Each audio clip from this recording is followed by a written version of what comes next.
The Rules Committee will come to order. We're here for consideration of the Protecting Academic Freedom in Higher Education Act, and we are very fortunate to have our two lead witnesses on either side of the table. We have the chair and ranking members of the Subcommittee on Higher Education and Workforce Training, and we at the Rules Committee are absolutely thrilled to be able to have that subcommittee chair as a member of the Rules Committee as well. So let me begin. I've told Ms. Fox that she does not need to move to the table, and I want her to be comfortable as can be, especially since she said she's going to submit her prepared statement for the record rather than reading it to us. And so we welcome your summary, Madam Chair. Thank you very much for joining us. Thank you, Mr. Chairman. I do listen to you when you speak, So I do have my prepared statements for the record. I think everybody on both sides of the aisle will agree that we have the best higher education system in the world. We hear that, we know that from people coming here from all over the world to participate. And I think, again, that people on both sides of the aisle believe that what is not broken doesn't need the federal government to attempt to fix it. My bill passed the Education Committee with bipartisan support, and what we want to do is take the bill to the floor and give other people a chance to support it. We've had hearings in the Ed and Workforce Committee. We know that people are concerned now about the high cost of higher education. We're looking at that. We don't think that micromanaging at the federal level is the best way to work at bringing down the cost. In fact, from testimony that we've heard in the Higher Ed Subcommittee, we need to reduce federal regulations, and by repealing the credit hour and state authorization regs, we can help reduce the cost, which ultimately helps students. The state authorization regulations forces the states to follow federal requirements when deciding whether to permit an individual institution to operate within a state. Again, it's a solution in search of a problem. The states and the accrediting bodies have done a very good job over the years of regulating higher education. Duke University has estimated that it would cost them approximately $100,000 to fulfill the federal government requirement. That's ultimately going to be a cost to students. The federal definition of a credit hour differs from program to program, from institution to institution, and again, has been something that's worked very well with accrediting bodies and within the higher education community. I do have an amendment related to clock hour. The department had negotiated in rulemaking with those who were concerned about the rule, and people were reasonably happy with the way that had come about. I shouldn't say happy, but were content with it. However, the department has now changed how it's interpreting this section, and we think that the best way to handle this is to repeal that rule and start all over again, since there's a great deal of problem with that. We see this as really a states' rights issue. It creates unnecessary record keeping, and I will say again that we have a great system. The federal government's being involved in ways it's never been involved before. I say if it ain't broke, don't fix it. All segments of the higher education community are really concerned about this. And Mr. Chairman, I'm going to end with a quote from Thomas Jefferson, which I think applies here very well. Jefferson said once, "Were we directed from Washington when to sow and when to reap, we should soon want bread." And with that, I will yield back. Thank you very much, Mr. Hinojosa. Welcome to the Rules Committee. We're very happy to have you. And if you want to follow the lead of the subcommittee chair and enter your statements in the record, we certainly welcome your summary. Thank you, Chairman Dreyer. And thank you, Congressman Hastings. I know that Congresswoman Slaughter is the ranking member, and I thank all the members of this committee for inviting me to testify before you on House Bill 2117, the Protecting the Academic Freedom in Higher Education Act. I want to say that the opening remarks of our chairman, Congresswoman Fox, are very true, and that is that higher education, our American style, is one that is oftentimes wanted in many, many countries that were sending their students to the United States to study in our country. But after 9/11, the student visa numbers had to be cut down considerably. So they've asked that our American style be taken to their respective countries. Good example of that would be Education City in Qatar, one of the Arab countries' biggest producers of oil, next to Saudi Arabia and the 5 Emirate countries that also have been starting up a lot of our American colleges that are the system that we're talking about. I believe that you need to know that I oppose this legislation, and I'd like to give you some reasons. H.R. 2117 will significantly undermine the Department of Education's ability to oversee and safeguard our federal investment in higher education. This bill removes basic consumer protection and will likely result in more wasteful spending of taxpayer dollars. The federal government provides billions of dollars in federal aid to students as they prepare for the workforce. Especially during difficult economic times like we've seen from 2008 to the present, we must be vigilant in protecting how the federal government disburses federal student aid. 2 years ago, the Department of Education Inspector General found that a higher education institution, as an example, was receiving more student financial aid than was appropriate by inflating the credit hours awarded for their courses. Based on the recommendations of the Inspector General, the Department of Education issued a necessary and narrowly targeted regulation to improve the integrity of our financial aid programs. The regulation defined a credit hour and also provided students with other important protections. This bill, H.R. 2117, would repeal that regulation and increase the risk of fraud, waste, and abuse in our federal student aid programs. In higher education, we provide aid to students based on the number of credit hours they are taking. Simply put, without a common definition of credit hour, we will not know what we are paying for. This bill not only repeals the department's current definition, it prohibits the department from ever defining what a credit hour is. This bill overturns other common sense provisions, such as requiring that schools be specifically authorized as an institution of higher education in the states where they operate. H.R. 2117 repeals the requirement that states have a process in place for handling student complaints when an institution fails to live up to its promises.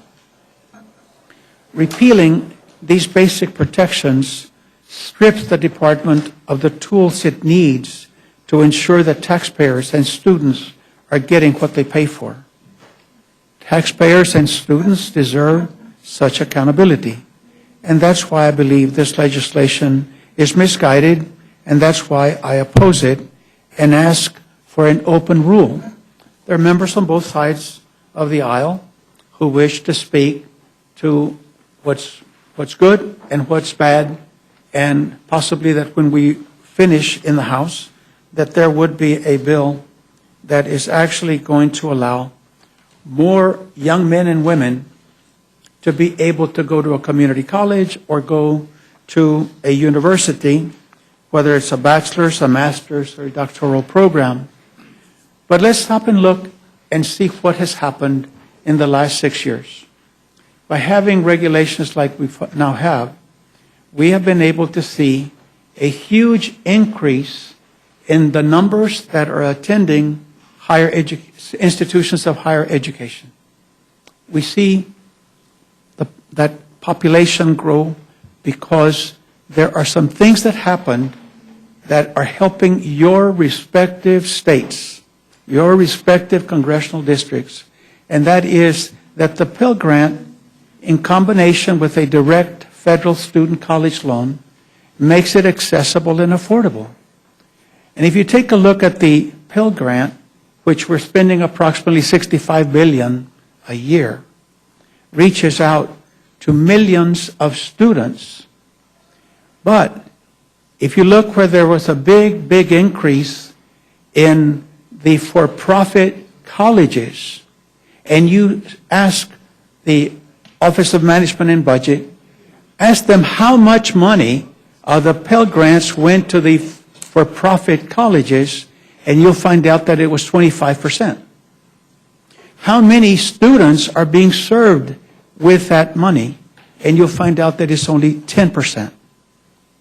You ask how many of them are paying back their loans, and you know, just as I do, that paying $300 and $400 per credit hour to the for-profit colleges is something that is questionable. However, we know that there's a place for such colleges, and I support them, but I want there to be monies available to respond to what the chancellors and the presidents of universities came and told me in my office, and that was to address accessibility and affordability of higher education because it was so expensive. And that was the answer that we came up with 6 years ago. And if you look at the Pew report, you will see that the women and minorities that have gone on to community colleges and universities has increased by 28%. That is very positive, and it's good for our country.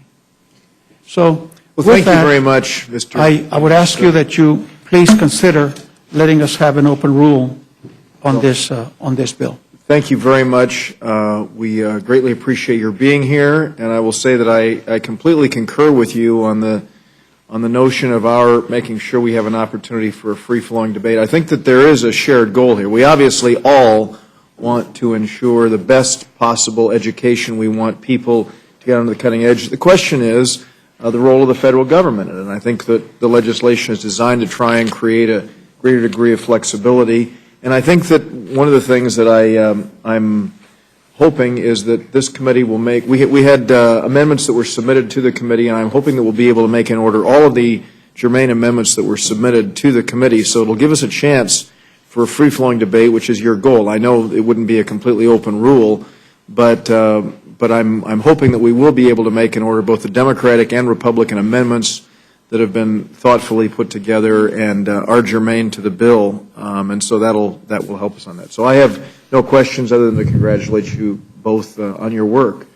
So, Mr. Bishop, Mr. Hastings.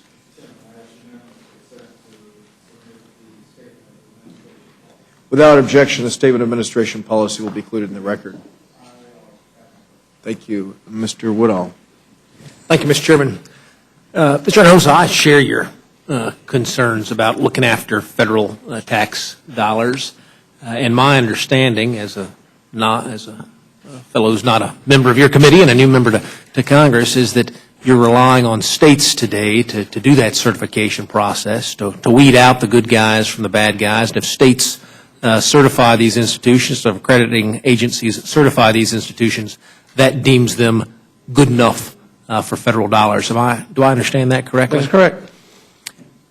Thinking about how hard it is for the federal government to keep an eye on all of those dollars, though, and the different student environments that are in each of our states, is there any movement in the committee to take these dollars away from the federal level altogether and just get them back to the states? I mean, they all came from taxpayers in my state to begin with. They got up here. Apparently, we're having a tough time keeping an eye on them and using them responsibly. You've shared my concern. Is there any movement towards block granting those then and just getting those back to Georgia or to Florida or to each of the respective states so that this oversight can be done not by the Federal Department of Education, but by our local involved education community? There is no consensus on doing that. The federal government gives the public schools 7 to 8% of whatever makes up their local education agency budget, which is very little. But it's done in ways that will help particularly those schools that are poor in terms of property that they can tax. For colleges and community colleges, community colleges and universities, what we have found is that in the last 10 years, the amount that the legislatures of each respective state have been cutting back and giving it to other priorities. So if we're going to have what we need as an example in STEM, science, technology, engineering, and math, to be competitive, you need to produce more college graduates. And if you don't recruit them, if you don't encourage them to go to college and be prepared, then we're not going to be the leaders of the world. And so everything that has been done has been to try and increase the numbers that will be college ready, go to college and graduate, and make us the leader that we have been. So it's my opinion that when you take the House, the Senate, and then the administration, you're going to see that because it's a limited amount of money, they're going to want to be able to say, be accountable if you want it. If you want to help your citizens, it's available, but it's on a competitive basis in most cases. And all I can say is the answer to your question is no, and I would not support that. We've got the finest STEM high school in the state of Georgia, perhaps in the southeastern United States, located in my district, because folks shared the same concerns that you have shared, ensuring that we have a student population that is prepared for higher education, that's prepared to lead the workforce going forward, funded entirely with local dollars and planned as a local initiative. I do see those cutbacks happening in the state of Georgia that you are talking about, and I often find myself concerned that the reason we're cutting back on those priorities in Georgia is because folks know the federal government is going to just keep upping the dollars that we're sending in that direction. It's very hard for me to disaggregate the changes that those local communities are making from the changes that we're making here. But I'd like to see this bill be the very best as it can. I'm glad the chairman is focused on making absolutely every amendment submitted that's germane available. I look forward to that debate on the floor of the House. I think it'll make good debate, and the country needs to know what is happening and how the higher education is being funded and how we're spending the money. Mr. Nugent, no question. Mr. Scott. Thank you for extending the opportunity for those. Mr. Webster. I'll just say one thing, Mr. Chairman. I appreciate Ms. Fox for bringing this forward. I believe that the federal government's regulations have hampered the development of education, and for them to write rules and regulations to even press on when really the dollar amount that they're providing is minuscule. It is. I just met with my former president of the university I graduated from, happened to be in Georgia, maybe in your district, and he said that that all 100% of the students that are there that are from Georgia are paid for by the Hope Scholarship in Georgia, a state-funded scholarship. Almost all of the ones, 95% in the university system in Florida, are paid for by Bright Future scholarships. So I would tell you that for us to put these strings on universities based on a minimal amount of funding, it seems like the strings should be proportionate to the amount of money that we're giving, and they're not. They're overburdensome, and I appreciate Ms. Fox for putting forward this bill. Thank you very much, Mr. Webster. So Mr. Woodall is not only responsible for the best STEM school in the Southeast, but also educating his Rules Committee colleagues. That's great to see. Thank you If I very can much, answer Mr. Hinojosa, for... Mr. Webster, I have a grandson at Emory in Atlanta, and I've been to some of the colleges in your state, and they're great. But I, as a member of Congress, one who came to try to make a change and improve quality of life, have come to the conclusion that those men and women who are allowed and given the opportunity to go to college and make it affordable for them will enjoy a better quality of life and contribute towards making America productive and the leader that we are. And that's why seeing the numbers increase is of great importance to me. Well, thank you very much for being here, Mr. Hinojosa. That will conclude the testimony, the hearing portion, and you're excused, and Ms. Fox is not. So the chair will be in receipt of a motion.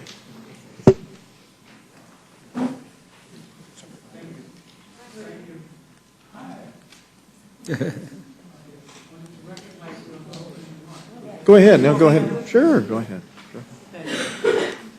Mr. Chairman, I move the committee grant H.R. 2117, the Protecting Academic Freedom in Higher Education Act, a structured rule. The rule provides 1 hour general debate equally divided and controlled by the chair and ranking minority member of the Committee on Education and the Workforce. The rule waives all points of order against consideration of the bill. The rule provides that the amendment in the nature of a substitute recommended by the Committee on Education and Workforce, now printed in the bill, shall be considered as original text for the purpose of amendment and shall be considered as read. The rule waives all points of order against the committee amendment in the nature of a substitute. The rule makes an order only those amendments printed in the Rules Committee report accompanying the resolution. Each such amendment may be offered only in the order printed in the report, may be offered only by a member designated in the report, shall be considered as read, shall be debatable for the time specified in the report, equally divided and controlled by the proponent and unopponent, shall not be subject to amendment, shall not be subject to a demand for division of the question. The rule waives all points of order against the amendments printed in the report. Finally, the rule provides one motion to recommit with or without instructions.